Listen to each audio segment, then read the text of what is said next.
Alright guys, a quick one. Here, I'll detail how to disable simple passcode on Apple Watch Series 9. So if at the end of this you found this offer informative, please don't forget to like and then subscribe. Now the first you want to do is go ahead and press the digital crown to exit the watch face. Locate and click on settings icon on the help menu. Then scroll down, keep scrolling until you get to passcode on the settings page. Once you selected passcode, scroll down, then it should say simple passcode enabled. When this is on, Apple Watch unlock with a simple 4-digit passcode. To disable it, just go ahead, turn that off, then be prompted to type in your Apple Watch passcode. So go ahead, type in the passcode, and then hang on. So you then need to enter new passcode.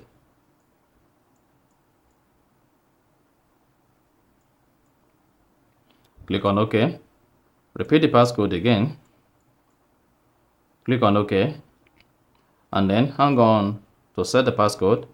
And then you're good. You now see that I can now use 6-digit passcode on my Apple Watch Series 9. So that is exactly how to disable simple passcode on Apple Watch. So if you found this offer informative, please don't forget to like and then subscribe.